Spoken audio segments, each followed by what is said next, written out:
Loi immigration du 23 du 24 Darmanin, qui a été rejetée par le Conseil constitutionnel. Loi du 24-42 du 26 janvier 2024 pour contrôler l'immigration et améliorer l'intégration. Titre premier, maîtriser les voies d'accès au séjour et lutter contre l'immigration irrégulière. Article 1 à 19. Article 1. Le chapitre 3 du titre 3 du livre 1er du Code de l'entrée et du séjour des étrangers et du droit d'asile est ainsi modifié. L'article L. 123-1 est ainsi rédigé. Disposition déclarée non conforme à la Constitution par la décision du Conseil constitutionnel numéro 23-863 DC du 25 janvier 2024. Décision déclarée non constitutionnelle par le Conseil constitutionnel. Donc le Conseil constitutionnel a rejeté le projet de loi du ministre de l'Intérieur, Gérald Darmanin. Le gouvernement remet au Parlement, avant le 1er juin de chaque année, un rapport qui indique et commente pour les 10 années précédentes en métropole et dans les Outre-mer. 1. Petit 1. Le nombre des différents visas accordés et celui des demandes rejetées. Pour les visas de long séjour portant la mention étudiant, le rapport indique par pays le nombre de visas accordés et rejetés, en précisant si l'étudiant dispose d'un baccalauréat français ou d'un diplôme étranger, le délai moyen d'instruction des demandes, le nombre des avis positifs et négatifs émis par Campus France pour des demandes de départ vers la France, le nombre d'étudiants qui abandonnent leur étude en France en cours de cursus. Petit 2. Le nombre des différents titres de séjour accordés et celui des demandes rejetées et des renouvellements refusés. Petit 3. Le nombre d'étrangers admis au titre du regroupement familial et des autres formes de rapprochement familial. Petit 4. Le nombre d'étrangers admis aux fins d'immigration de travail. Petit 5. Le nombre d'étrangers ayant obtenu le statut de réfugié, le bénéfice de la protection subsidiaire ou le statut d'apatride ainsi que celui des demandes rejetées. 6. Le nombre de mineurs non accompagnés pris en charge par l'aide sociale à l'enfance et les conditions de leur prise en charge. 7. Le nombre d'étrangers mineurs ayant fait l'objet d'un placement en rétention ou en zone d'attente et la durée de celui-ci. 8. Le nombre d'autorisations de travail accordées ou refusées. 9. Le nombre d'étrangers ayant fait l'objet de mesures d'éloignement effectives comparées à celui des décisions prononcées. 10. Les moyens et le nombre de procédures ainsi que leurs coûts mis en œuvre pour lutter contre l'entrée et le séjour irrégulier des étrangers. 11. Le nombre d'attestations d'accueil présentées pour validation et le nombre d'attestations d'accueil validées. 12. Les moyens mis en œuvre et les résultats obtenus dans le domaine de la lutte contre le trafic de main-d'œuvre étrangère. 13. Les actions entreprises avec les pays d'origine pour mettre en œuvre une politique de gestion concertée des flux migratoires et de co-développement. 14. Le nombre de contrats d'intégration républicaine souscrits en application de l'article R413-2 ainsi que les actions entreprises au niveau national pour favoriser l'intégration des étrangers en situation irrégulière, en facilitant notamment leur accès à l'emploi, au logement et à la culture. 15. Le nombre d'acquisitions de la nationalité française pour chacune des procédures. 16. Des indicateurs permettant d'estimer le nombre d'étrangers se trouvant en situation irrégulière sur le territoire français. 17. Le nombre de personnes ayant fait l'objet d'une mesure d'assignation à résidence, le nombre des mesures de placement en rétention et la durée globale moyenne de ces dernières. 18. Une évaluation qualitative du respect des orientations fixées par le schéma national d'accueil des demandeurs d'asile. 19. Une indication du nombre de demandes d'asile comparant pour chaque nationalité le nombre de demandes déposées depuis le pays d'origine et le nombre de demandes déposées depuis le territoire français. 20. Une évaluation de l'application des accords internationaux conclus avec les pays d'émigration ainsi qu'avec leurs organismes de sécurité sociale. Le gouvernement présente en outre les conditions démographiques et les conditions économiques, géopolitiques, sociales et culturelles dans lesquelles s'inscrit la politique nationale d'immigration et d'intégration. Il précise les capacités d'accueil de la France, il rend compte des actions qui mènent pour que la politique européenne d'immigration et d'intégration. Il précise les capacités d'accueil de la France, il rend compte des actions qui mènent pour que la politique européenne d'immigration et d'intégration soit conforme à l'intérêt national ainsi que des actions conduites par les collectivités territoriales compte tenu de la politique nationale d'immigration et d'intégration. Sont jointes au rapport du gouvernement les observations de petit a, l'Office français de l'immigration et de l'intégration, petit b, l'Office français de protection des réfugiés et apatrides, qui indique l'évolution de la situation dans les pays considérés comme des pays d'origine sûre. Article 2. Le premier alinéa de l'article L333-3 du Code de l'entrée et du séjour des étrangers et du droit d'asile est complété par une phrase ainsi rédigée. Si l'entreprise de transport aérien ou maritime se trouve dans l'impossibilité de réacheminer l'étranger en raison de son comportement récalcitrant, seules les autorités chargées du contrôle des personnes à la frontière sont compétentes pour l'y contraindre. Article 3. Disposition déclarée non conforme à la Constitution par la décision du Conseil constitutionnel numéro 2023-863 DC du 25 janvier 2024. Article 4. Disposition déclarée non conforme à la Constitution par la décision constitutionnelle numéro 2023-863 DC du 25 janvier 2024. Article 5. Disposition déclarée non conforme à la Constitution par la décision du Conseil constitutionnel numéro 2023-863 DC du 25 janvier 2024. Article 6. Disposition déclarée non conforme à la Constitution par la décision du Conseil constitutionnel numéro 2023-863 DC du 25 janvier 2024. Article 7. Le chapitre 2 du titre 3 du livre 4 du Code de l'entrée et du séjour des étrangers et du droit d'asile est ainsi modifié. Petit 1. Après l'article L432, il est inséré un article L432-1 ainsi rédigé. Article L432-1-1. La délivrance ou le renouvellement d'une carte de séjour temporaire ou pluriannuelle peut par une décision motivée être refusée à tout étranger n'ayant pas satisfait à l'obligation qui lui a été faite de quitter le territoire français dans les formes et les délais prescrits par l'autorité administrative. Ayant commis les faits qu'il expose à l'une des condamnations prévues aux articles 441-2 du Code pénal, ayant commis les faits qu'il expose à l'une des condamnations prévues aux articles 222-34 à 222-40 du même code. Ayant commis les faits qu'il expose à l'une des condamnations prévues au livre 2 dudit code lorsqu'ils le sont sur le titulaire d'un mandat électif, public ou sur toute personne mentionnée aux 4 et 4 bis de l'article 222-12 ou à l'article 222-14 du même code. Dans l'exercice ou du fait de ses fonctions, lorsque la qualité de la victime est apparente ou connue de l'auteur. Petit 2. Après l'article L432-5, il est inséré un article L432-5-1 ainsi rédigé.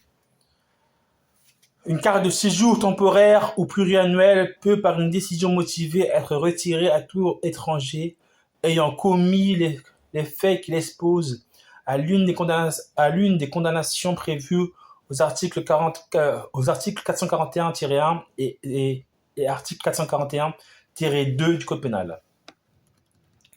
Après l'article 432-6, il est inséré un article L432-6-1 ainsi rédigé. Une carte de séjour temporaire ou pluriannuelle peut, par une décision motivée, être retirée à tout étranger ayant commis le fait qui l'expose à l'une des condamnations prévues au livre 2 du Code pénal lorsqu'ils le sont sous le titulaire d'un mandat électif public ou toute personne mentionnée au 4 et 4 bis de l'article 222-12 ou à l'article 222-4-5 du même code. Dans l'exercice ou du fait de ses fonctions, lorsque la qualité de la victime est apparente ou connue de l'auteur. Article 8. Disposition déclarée non conforme à la Constitution par la décision du Conseil constitutionnel. Article 9. Disposition déclarée non conforme à la Constitution par la décision du Conseil constitutionnel. Article 10. Disposition déclarée non conforme à la Constitution par la décision du Conseil constitutionnel. Article 11. Disposition déclarée non conforme à la Constitution par la décision du Conseil constitutionnel. Article 12. Disposition déclarée non conforme à la Constitution par la décision du Conseil constitutionnel. Article 13. Disposition déclarée non conforme à la Constitution par la décision du Conseil constitutionnel du 25 janvier 2024. Article 14. À titre expérimental, lorsque l'autorité administrative envisage de refuser de délivrer ou de renouveler l'un des titres de séjour mentionnés au chapitre 1er à 3, aux sections 1 et 2 du chapitre 5, au chapitre 6 du titre 2 du livre 4 du Code de l'entrée et du séjour des étrangers du droit d'asile, elle examine tous les motifs susceptibles de fonder la délivrance de ces titres de séjour. Cette expérimentation est mise en œuvre dans au moins 5 départements et au plus 10 départements déterminés par arrêté du ministre chargé de l'immigration et pour une durée maximale de 3 ans à compter du premier jour du 6e mois suivant la promulgation de la présente loi. Pour l'application du premier, le demandeur transmet à l'appui de sa demande l'ensemble des éléments justificatifs nécessaires à l'autorité administrative pour prendre une décision. 3. À l'issue de la procédure d'examen, l'autorité administrative peut parmi les titres de séjour mentionnés au premier alinéa du premier délivré à l'intéressé, sous réserve de son accord, un titre de séjour différent de celui qui faisait l'objet de sa demande initiale.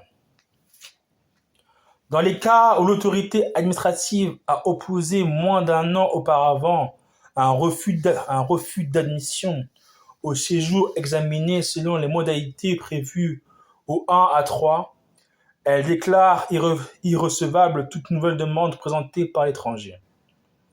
Le caractère abusif ou dilatoire de cette nouvelle demande est présumé, ce qui justifie le refus de l'enregistrer. Dans ces conditions, il appartient à l'étranger d'attester d'éléments de fait ou de droits nouveaux susceptibles de permettre la délivrance d'un titre de séjour. Un élément est nouveau et si son apparition est postérieure à la décision de refus ou s'il est avéré que l'étranger n'a pas pu avoir connaissance qu'après cette décision, 6 mois avant la fin de l'expérimentation, le gouvernement remet au Parlement un rapport visant à apprécier l'opportunité de sa généralisation. Ce rapport expose notamment les effets de l'expérimentation sur le nombre de demandes de titres de séjour et de recours contentieux introduits. Article 15. Disposition déclarée non conforme à la Constitution par la décision du Conseil constitutionnel du 25 janvier 2024. Article 16. Disposition déclarée non conforme à la Constitution par la décision du Conseil constitutionnel du 25 janvier 2024. Article 17. Disposition déclarée non conforme à la Constitution par la décision du Conseil constitutionnel du 25 janvier 2024. Article 18. Disposition déclarée non conforme à la Constitution par la décision du Conseil constitutionnel du 25 janvier 2024. Article 19. Disposition déclarée non conforme à la Constitution par la décision du Conseil constitutionnel du 25 janvier 2024. Titre 2. Assurer une meilleure intégration des étrangers par le travail et la langue. Article 20 à 34. Chapitre 1er. Mieux intégré par la langue. Article 20 à 26. Article 20. Le livre 4 du Code de l'entrée et du séjour des étrangers et du droit d'asile est ainsi modifié. Le second alinéa de l'article Le second alinéa de l'article 413-2 est complété par une phrase ainsi rédigée. Si les parents, l'étranger s'engage également à assurer à son enfant une éducation respectueuse des valeurs et des principes de la République et à l'accompagner dans sa démarche d'intégration à travers notamment l'acquisition de la langue française. Petit 2, l'article L413-3 est ainsi modifié. A. Au premier, après le mot « organisation », sont insérés les mots « histoire » et la culture. Petit b. Le troisième est complété par une phrase ainsi rédigée. Cet accompagnement est subordonné à l'assiduité de l'étranger et au sérieux de sa participation aux formations mentionnées au premier et deuxième du présent article. Petit c. Après le quatrième, il est inséré un alinéa ainsi rédigé. La formation civique mentionnée au premier donne lieu à un examen. L'étranger peut se représenter à cet examen à sa demande et à tout moment lorsqu'il a obtenu un résultat inférieur au seuil mentionné au premier alinéa de l'article L413 et au 2 de l'article 433-4. Petit 3, l'article L413-7 est ainsi modifié. Petit a, le premier alinéa est ainsi modifié. Après le mot « regard » sont insérés les mots du résultat obtenu à l'examen mentionné au sixième alinéa de l'article L413-3 qui doit être supérieur à un seuil fixé par décret. À la fin, les mots qui doivent être au moins égal à un niveau défini par décret en Conseil d'État sont remplacés par les mots de nature à lui permettre au moins de comprendre des conversations suffisamment claires, de produire un discours simple et cohérent sur des sujets courants et d'exposer succinctement une idée. Petit b. À la première phase du deuxième alinéa, après le mot administratif, sont insérés les mots « tient compte lorsqu'il a été souscrit du respect par l'étranger de l'engagement défini à l'article L413-2 et petit 4. Au dernier alinéa des articles L421-2 et L421-6, ainsi qu'au deuxième alinéa de l'article L433-6. Les mots au premier sont remplacés par les mots au premier et deuxième. Petit 5. L'article L433-4 est ainsi modifié. Petit a. Après le premier sont insérés des petits 2 et 4 et des petits 2 et 4 ainsi rédigés. Petit 2. Il a obtenu un résultat à l'examen mentionné au sixième alinéa de l'article L413-3 supérieur ou égal à un seuil fixé par décret. Petit 3.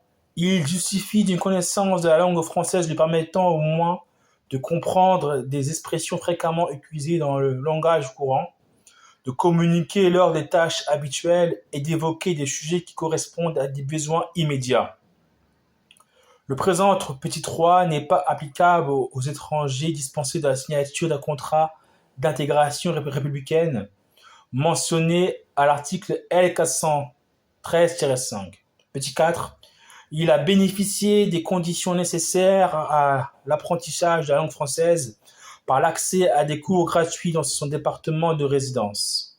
Petit b, le deuxième devient un petit 5. Grand 2, le premier alinéa de l'article 21-24 Code civil est complété par une phrase ainsi rédigée.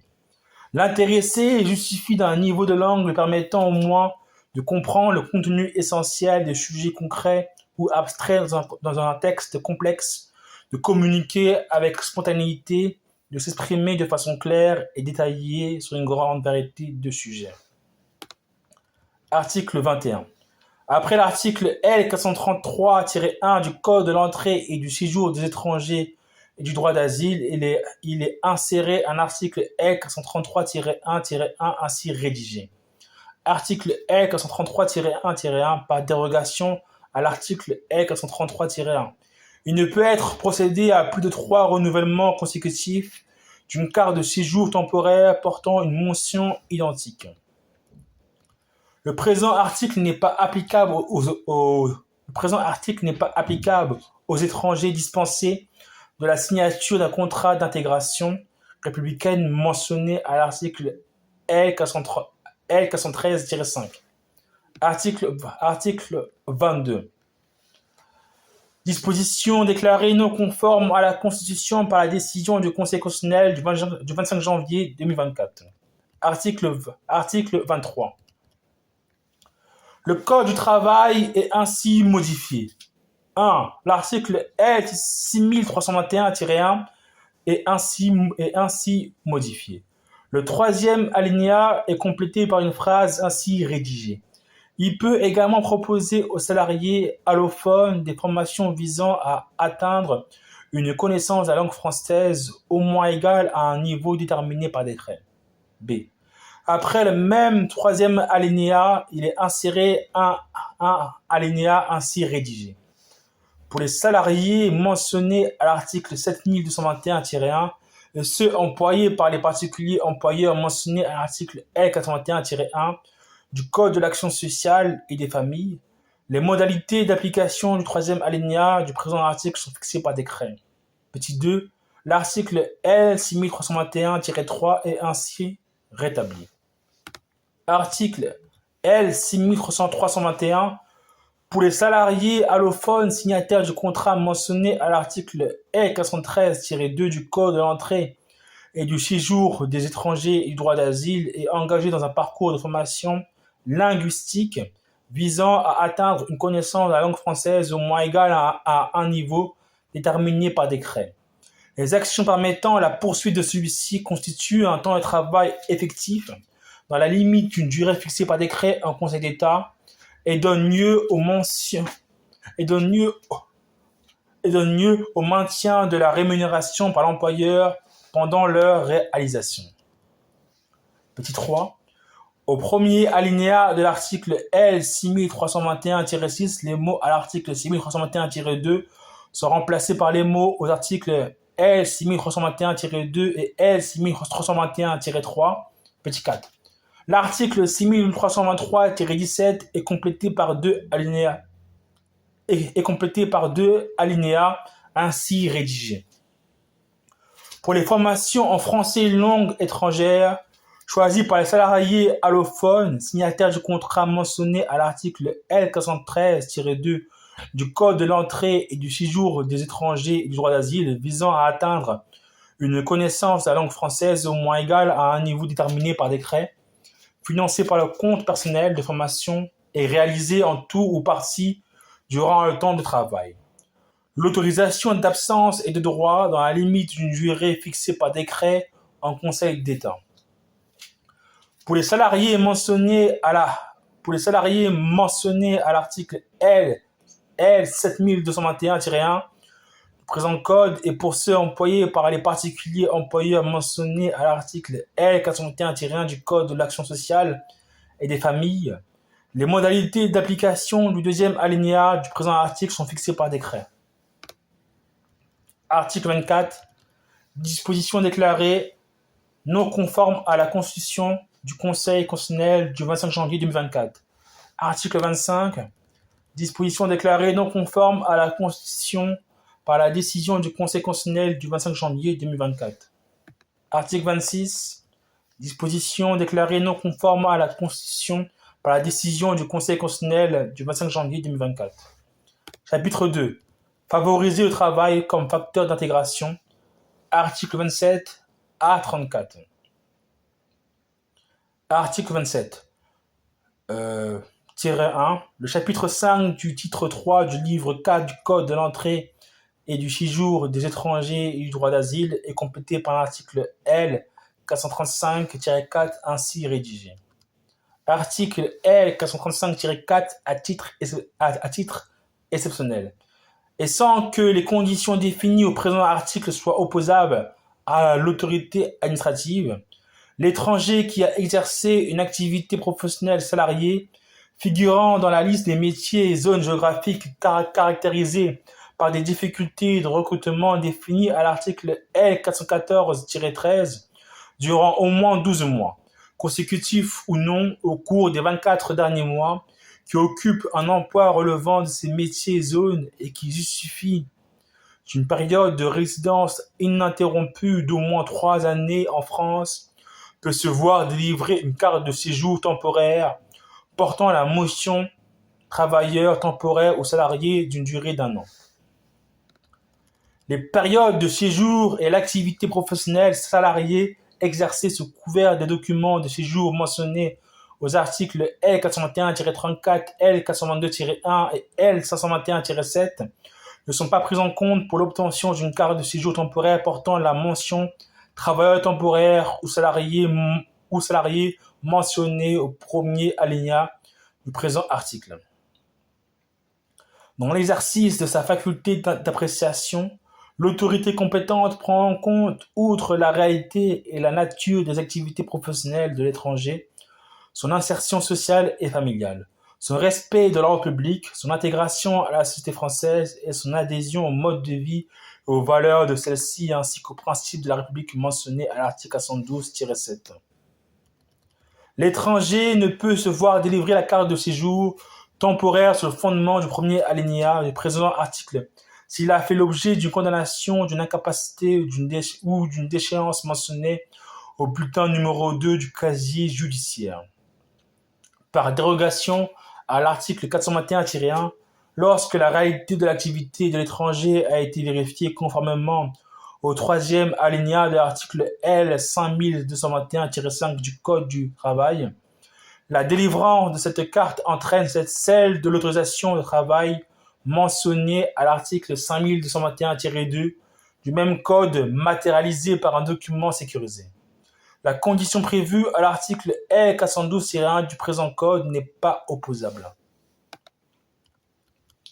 Après le deuxième alinéa de l'article 5221-5 du Code du travail, il est inséré un alinéa ainsi rédigé.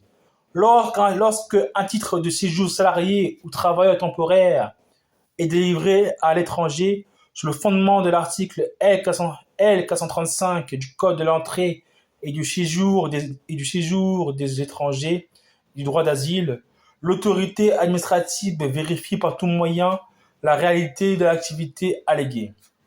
Petit 3. Le présent article est applicable jusqu'au 31 décembre 2026. Article 28. Au second alinéa de l'article L. 414-13 du Code de l'entrée et du séjour des étrangers et du droit d'asile, après le mot établi sont insérés les mots et actualisés au moins une fois par an. Article 29. Après le premier alinéa de l'article L. 526-22 du Code de commerce, il est inséré un alinéa ainsi rédigé. Le statut d'entrepreneur individuel n'est pas accessible aux étrangers ressortissants des pays non membres de l'Union européenne, d'un autre État partie à l'espace économique européen ou de la Confédération suisse ne disposant pas d'un titre de séjour les autorisant à exercer sous ce statut. Article 30. Le Code de l'entrée et du séjour des étrangers et du droit d'asile est ainsi modifié. À la fin de l'intitulé de la section 3 du chapitre 1er du titre 2 du livre 4, les mots du passeport talent sont remplacés par les mots d'un titre de séjour portant la mention talent. Sous réserve des dispositions du présent article, dans l'ensemble des dispositions législatives, les mots passeport talent sont remplacés par le mot talent. L'article L 421-9 est ainsi rédigé. Article L 421-9, sous réserve de justifier du respect d'un seuil de rémunération fixé par décret en Conseil d'État, se voit délivrer une carte de séjour pluriannuelle portant la mention talent salarié qualifié d'une durée maximale de 4 ans. L'étranger qui se trouve dans l'une des situations suivantes, petit 1, il exerce une activité professionnelle salarié et a obtenu dans un établissement d'enseignement supérieur habilité au plan national un diplôme au moins équivalent au grade de master ou figurant sur une liste fixée par décret. Petit 2.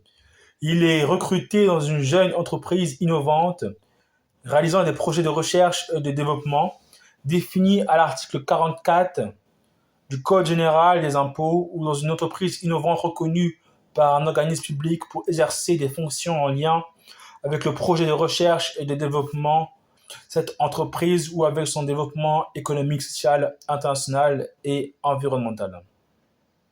Petit 3. Il vient en France dans le cadre d'une mission entre établissements d'une même entreprise ou entre entreprises d'un même groupe et qu'il suffit, outre une ancienneté professionnelle, d'au moins 3 mois dans le groupe ou entreprise établie hors de France, d'un contrat de travail conclu avec l'entreprise établie en France. Les critères permettant à un organisme public de reconnaître une entreprise innovante mentionnés au deuxième du présent article sont définis par décret et leur liste est publiée par voie réglementaire. Cette carte permet l'exercice de l'activité professionnelle salariée ayant justifié sa délivrance.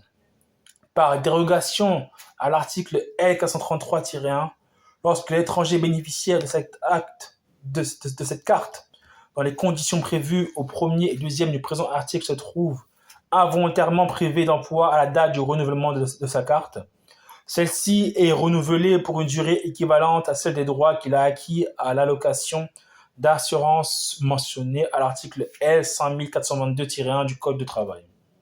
Petit 4. Les articles L 421-10 et L 421-13 sont abrogés. Petit 5. Au second alinéa de l'article L 422-11 et au dernier alinéa de l'article L 433, la référence L 421-10 est supprimée. Au second alinéa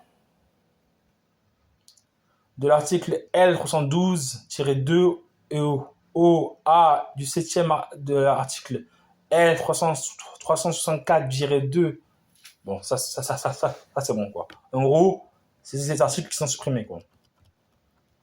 Article L 421-16 se voit délivrer une carte de séjour pluriannuelle portant la mention de talent porteur de projet d'une durée maximale de 4 ans, l'étranger qui se trouve dans l'une des situations suivantes.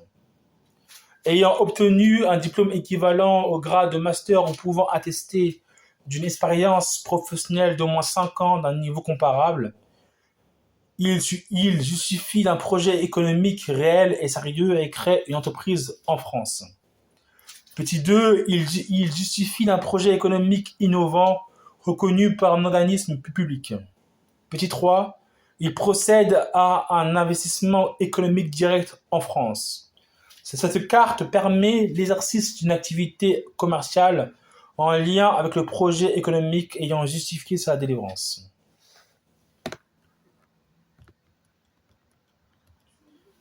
Le 26 est ainsi rédigé.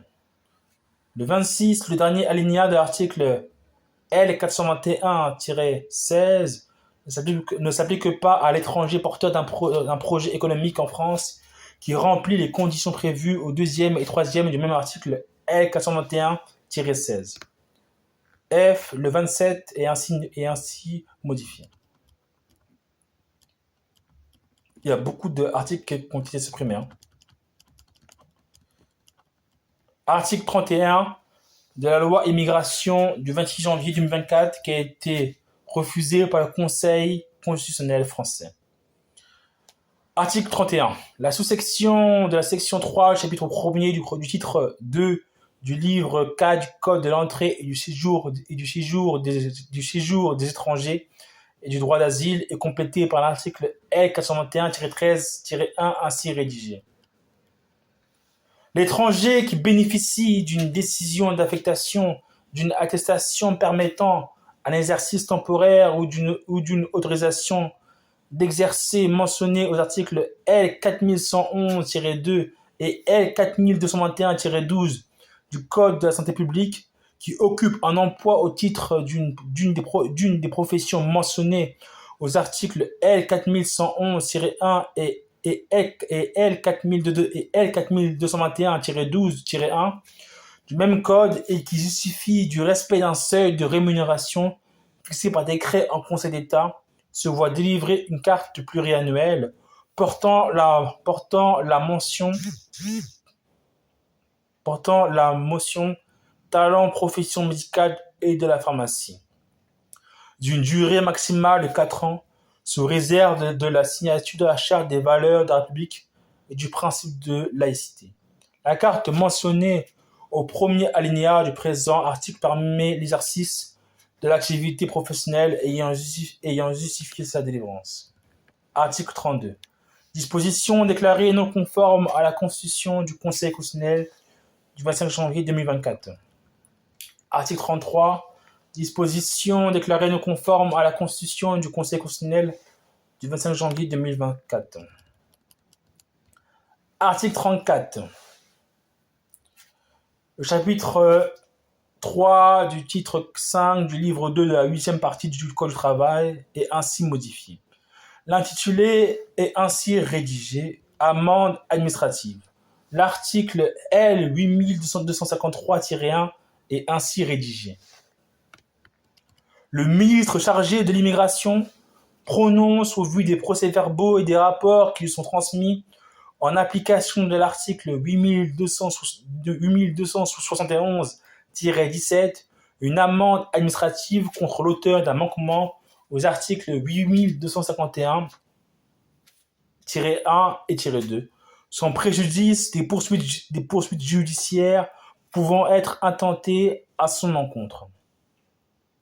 Lorsqu'il prononce l'amende, le ministre chargé de l'immigration prend en compte pour déterminer le montant de cette dernière, les capacités financières de l'auteur d'un manquement, le degré d'intentionnalité, le degré de gravité de la négligence commise et les frais d'éloignement du territoire français du ressortissant étranger en situation irrégulière.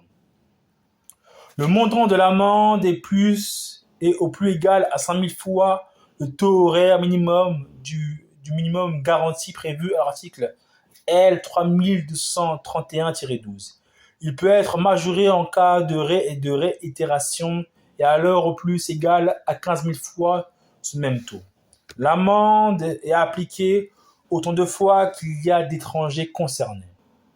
Lorsque sont prononcées à l'encontre de la même personne une amende administrative en application du présent article et une sanction pénale en application des articles L 8256-2, 7-8, à raison des mêmes faits, le montant global des amendes prononcées ne dépasse pas le maximum légal le plus élevé des sanctions encourues.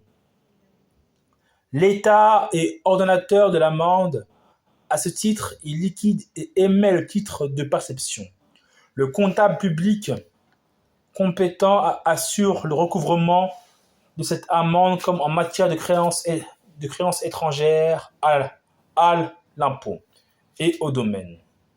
Les conditions d'application du présent article sont déterminées par décret en Conseil d'État. Grand 2. Dans la partie législative du Code du travail, les mots « la contribution spéciale » sont remplacés par les mots « l'amende administrative ». Grand 3, le chapitre 4 du titre 5 du livre 2, 8e partie du Code du travail est ainsi modifié. Au 4 de l'article L 8254, les mots la contribution spéciale est remplacée par l'amende administrative. Et à la fin, les mots et de la contribution forfaitaire prévue à l'article 822-2 du Code de l'entrée et du séjour des étrangers et du droit d'asile sont supprimés.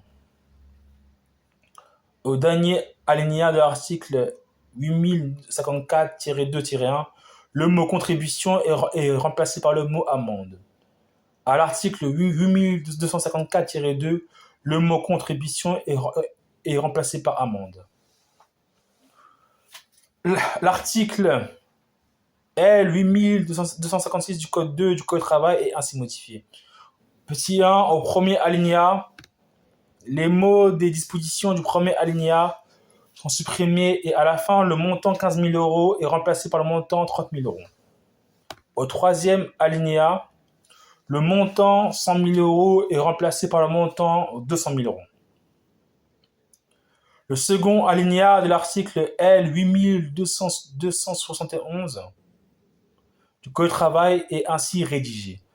Afin de permettre la liquidation de l'amende administrative mentionnée à l'article L 8253-1, le ministre chargé de l'immigration reçoit des agents mentionnés au premier alinéa du présent article une copie des rapports et des procès-verbaux relatifs à ces infractions. Grand 6, l'article L 5221-7 du Code du travail est complété par un alinéa ainsi rédigé. Les agents de contrôle mentionnés à l'article 8271-7 peuvent obtenir tout renseignement et document relatif aux autorisations de travail. L'autorité administrative chargée d'instruire et de délivrer les autorisations de travail peut solliciter ces agents afin d'obtenir tout renseignement et document nécessaires à l'instruction des demandes relatives à ces autorisations dans des conditions définies par décret. Grand 7, la section 2 du chapitre 2 du titre du livre 8 du Code de l'entrée et du séjour des étrangers et du droit d'asile est abrogée. Titre 3, améliorer le dispositif d'éloignement des étrangers représentant une menace grave pour l'ordre. Article 35 à 46. Chapitre 1er, rendre possible l'éloignement d'étrangers constituant une menace grave pour l'ordre public. Article 35. Le Code de l'entrée et du séjour des étrangers et du droit d'asile est ainsi modifié. Le second alinéa de l'article 252-2 est ainsi rédigé. Par dérogation au sixième alinéa de l'article L 631-2, la circonstance qui a déjà fait l'objet d'une condamnation définitive pour des crimes ou des délits punis de 3 ans ou plus d'emprisonnement n'a pas pour effet de le priver du bénéfice des dispositions du présent article. Chapitre 1er du titre 3 du livre 6 est ainsi modifié. L'article 631-2 est ainsi modifié. L'avant-dernier alinéa est ainsi rédigé. Par dérogation au présent article, peut faire l'objet d'une décision d'expulsion en application de l'article 631-1, l'étranger mentionné au premier à 4 du présent article, lorsqu'il a déjà fait l'objet d'une condamnation définitive pour des crimes ou des délits punis de 3 ans ou plus d'emprisonnement. Sont ajoutés 3 alinéas ainsi rédigés.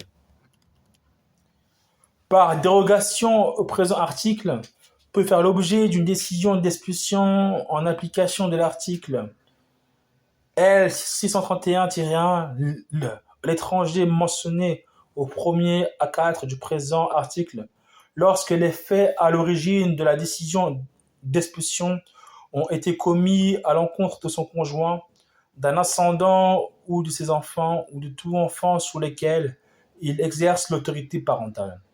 Par dérogation au présent article, peut faire l'objet d'une décision d'expulsion en application de l'article L 631-1, l'étranger mentionné au premier à 4 du présent article, lorsque les faits à l'origine de la décision d'expulsion étaient commis à l'encontre du titulaire d'un mandat électif public ou toute personne mentionnée, au 4 et 4 bis de l'article 222-12, code pénal ainsi qu'à l'article 222-14-5 du même code, en exercice ou en raison de sa fonction. Par dérogation au présent article, peut faire l'objet d'une décision d'expulsion en application de l'article L631-1, l'étranger mentionné au 1er à 4 du présent article, qui est en situation irrégulière au regard du séjour, sauf si cette irrégularité résulte d'une décision de retrait de titre de séjour en application de l'article L432-4 ou d'un refus de renouvellement sur le fondement de l'article L412-5 ou du premier de l'article 432-3. Petit b, l'article L631-3 est ainsi modifié. Au premier alinéa, après le mot État, sont insérés les mots « Dans la violation délibérée et d'une particulière gravité des principes de la République énoncés à l'article L412-7 ». Au petit 5, le mot « effectivement » est supprimé. À l'avant-dernier alinéa, les mots du petit 3 et du petit 4 sont remplacés par les mots petit 1 à 5. Après le mot conjoint, sont insérés les mots d'un ascendant. Le dernier alinéa est remplacé par 3 alinéas ainsi rédigés. Par dérogation au présent article, peut faire l'objet d'une décision d'expulsion en application de l'article L631-1, l'étranger mentionné au petit 1 à 5 du présent article lorsqu'il a déjà fait l'objet d'une condamnation définitive pour des crimes ou délits punis de 5 ans ou plus d'emprisonnement, ou de 3 ans en réitération de crimes ou délits punis de la même peine. Par dérogation au présent article, peut faire l'objet d'une décision d'expulsion en application de l'article L631, l'étranger mentionné au 1er à 5 du présent article, lorsque les faits à l'origine de la décision d'expulsion ont été commis à l'encontre du titulaire d'un mandat électif public ou toute personne mentionnée au 4e de l'article 222-12 du Code pénal ainsi qu'à l'article 222-14-5 du même code, dans l'exercice ou en raison de sa fonction. Par dérogation au présent article, peut faire l'objet d'une décision d'expulsion en application de l'article 631-1, l'étranger mentionné au 1er à 5 du présent article qui est en situation irrégulière au regard du séjour, sauf si cette irrégularité résulte d'une décision de retrait des titres de séjour en application de l'article L432-4 ou d'un refus de renouvellement sur le fondement de l'article L412-5 ou du premier de l'article L432-3.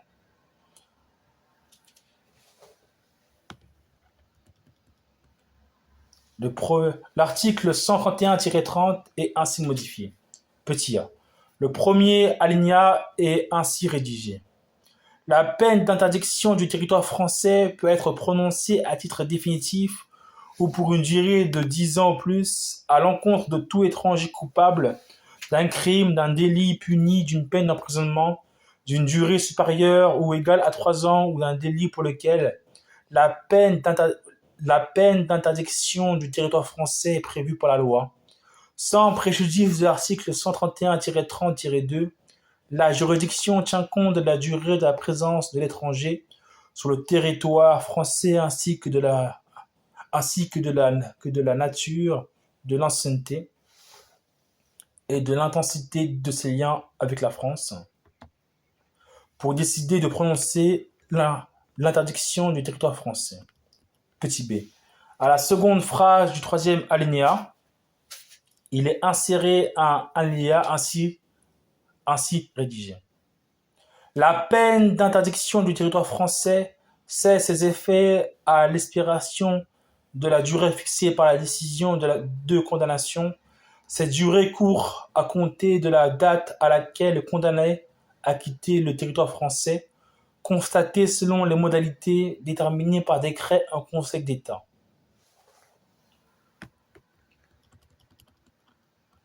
Petit b. Le dernier alinéa est complété par les mots « ni au délit de provocation à la discrimination, à la haine ou à la violence contre une personne déterminée ou à un groupe de personnes prévues au 7e et 8e alinéa de l'article 24 de la loi du 29 juillet 1881 sur la liberté de la presse, ni au crime ni au délit puni d'au moins 5 ans d'emprisonnement, ni au délit commis en réitération et puni d'au moins 3 ans d'emprisonnement. Article 36. L'article 720 du Code de procédure pénale est complété par un grand 4 ainsi rédigé.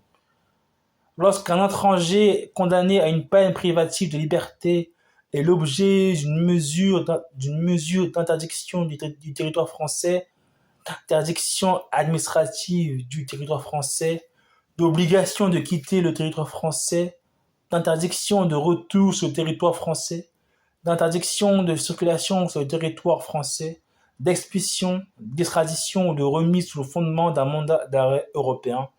L'application du grand 2 du présent article est subordonnée à la condition que cette mesure soit exécutée. Elle peut être décidée sans son consentement. Article 37. Le Code de l'entrée et du séjour des étrangers et du droit d'asile est ainsi modifié. Article L611-3. L'étranger mineur de 18 ans ne peut faire l'objet d'une décision portant obligation de quitter le territoire français. Le premier alinéa de l'article L613-1 est complété par une phrase ainsi rédigée. Elle est dictée après vérification du droit au séjour, en tenant notamment compte de la durée de présence de l'étranger sur le territoire français, de la nature et de l'ancienneté de ses liens avec la France, de ses considérations humanitaires pouvant justifier d'un tel droit. Article 38. Disposition déclarée non conforme à la Constitution par la décision du Conseil constitutionnel du 25 janvier 2024. Article 39. Après l'article L142-3 du Code de l'entrée et du séjour des étrangers et du droit d'asile, il est inséré un article L142-3-1 ainsi rédigé. Article L142-3-1. Afin de faciliter l'identification des mineurs se déclarant privés temporairement ou définitivement de la protection de leur famille à l'encontre desquels il existe des indices graves ou concordants rendant vraisemblable qu'il ait pu participer comme auteur ou complice à des infractions à la loi pénale ou l'établissement d'un lien entre plusieurs infractions commises par un seul de ces mineurs. Les empreintes digitales ainsi qu'une photographie de ces derniers peuvent être relevées dans les conditions prévues aux articles L413-16 et L413-17 du Code de la justice pénale des mineurs, être mémorisées et faire l'objet d'un traitement automatisé dans les conditions prévues par le règlement de l'Union européenne 2016/679. Parlement européen du Conseil du 27 avril 2016 relatif à la protection des personnes physiques à l'égard du traitement des données à caractère personnel et à la libre circulation de ces données, et abrogeant la directive 95/46/CE, Règlement général sur la protection des données, et par la loi numéro 78-17 du 6 janvier 1978 relative à l'informatique, aux fichiers et aux libertés. Le traitement de données ne comporte pas de dispositif de reconnaissance faciale à partir de la photographie. Les données peuvent être relevées dès que la personne se déclare mineure. La conservation des données des personnes reconnues mineures est limitée à la durée strictement nécessaire à leur prise en charge et à leur orientation en tenant compte de leur situation personnelle. Article 40. Le Code de l'entrée et du séjour des étrangers et du droit d'asile est ainsi modifié. L'article L 730-1 est complété par un alinéa ainsi rédigé. La décision d'assignation à résidence peut être prise pour l'étranger accompagné d'un mineur. Le second alinéa de l'article L 741-1 est complété par les mots « ou au regard de la menace pour l'ordre public que l'étranger représente ». Article L 741-5. L'étranger mineur de 18 ans ne peut faire l'objet d'une décision de placement en rétention. Article 41. Le Code de l'entrée et du séjour des étrangers et du droit d'asile est ainsi modifié. L'article 521-14 est abrogé. Le titre 2 du livre 5 est complété par un chapitre 3 ainsi rédigé. Chapitre 3. Cas d'assignation à résidence ou de placement en rétention du demandeur d'asile. Article L 523-1. L'autorité administrative peut assigner à résidence. Aussi, cette mesure est insuffisante sur la base d'une appréciation au cas par cas, placer en rétention le demandeur d'asile dont le comportement constitue une menace à l'ordre public.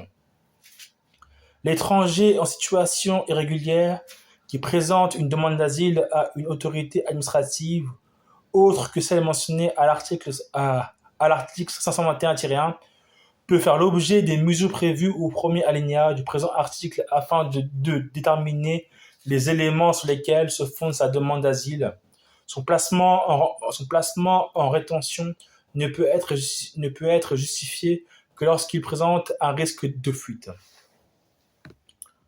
Article 523-2. Le risque de fuite mentionné à l'article L 523-1 peut être regardé comme établi sauf circonstances particulières dans les cas suivants.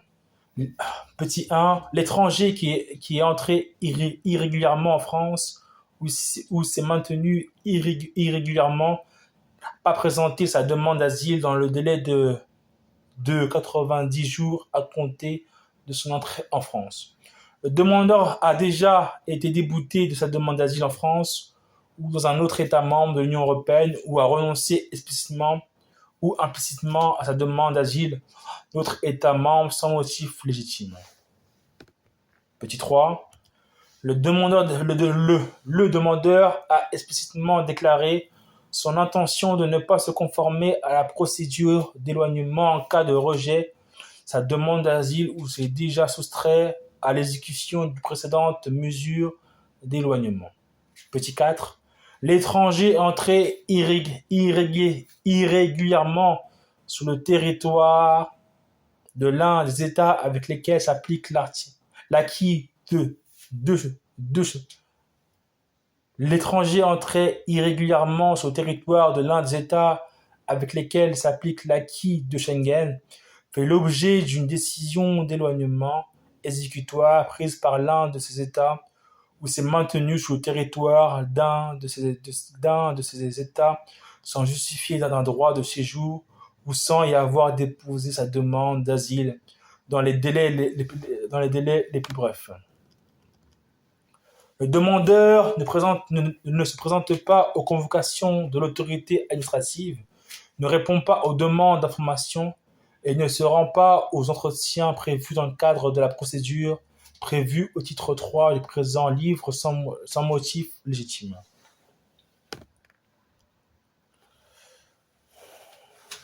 Article L 523-3. En cas d'assignation à résidence, sur le fondement de l'article L 523-1, les articles 732-1, 3 sont applicables. Le manquement aux prescriptions liées à l'assignation à résidence est sanctionné dans les conditions prévues aux articles L 824-4 et L 824-5. En cas de placement en rétention sur le fondement de l'article 523-1, les articles L741-4 à L741-10 ainsi que chapitres 2 à 4 du titre 4 du livre 7 sont applicables à l'exception des sanctions 2 et 4 du chiffre 2. Le maintien en rétention au-delà de 48 heures à compter de la notification de la décision de placement initiale peut être autorisé pour une durée de 28 jours dans les conditions prévues au présent chapitre par le juge des libertés et de la détention saisie à cette fin par l'autorité administrative. Article 523-4. Sans préjudice de l'article L754-2, la demande d'asile de l'étranger assigné à résidence ou placé en rétention sur le fondement de l'article L523-1 est examinée par l'Office français de protection des réfugiés et apatrides selon la procédure accélérée conformément au 3e de l'article L531-24. Article L523-5. Si l'Office français de protection des réfugiés et apatrides considère qu'il ne peut examiner la demande selon la procédure accélérée mentionnée à l'article L523-4 ou s'il reconnaît à l'étranger la qualité de réfugié ou lui accorde le bénéfice de la protection subsidiaire, il est mis fin à la mesure prise sur le fondement de l'article L523-1. À l'article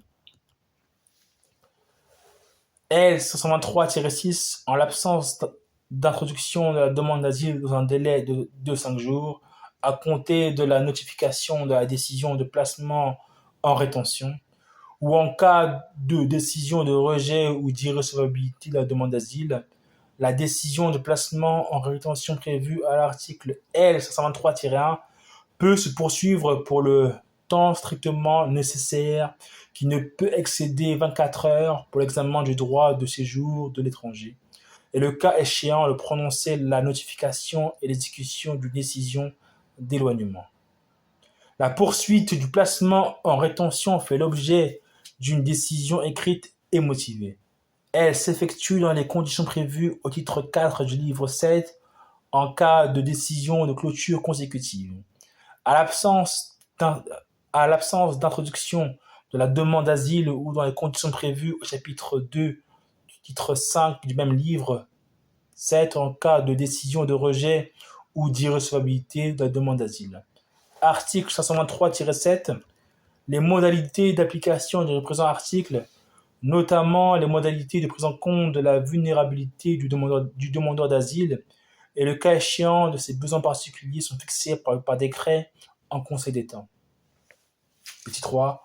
Le troisième de l'article L531-24 est ainsi rédigé.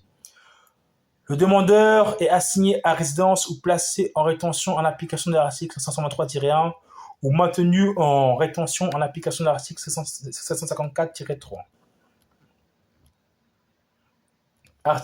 Article 43. La première phase de l'article L741-7 du Code de l'entrée et du séjour des étrangers et du droit d'asile est complétée par les mots « ou en cas de circonstances nouvelles de fait ou de droit d'un délai de 48 heures ». Article 44. Le 5e de l'article L222-5 du Code de l'action sociale et des familles est complété par les mots « et à l'exclusion de ceux faisant l'objet d'une décision portant obligation de quitter le territoire français en application de l'article 611-1 du Code de l'entrée et du séjour des étrangers et du droit d'asile.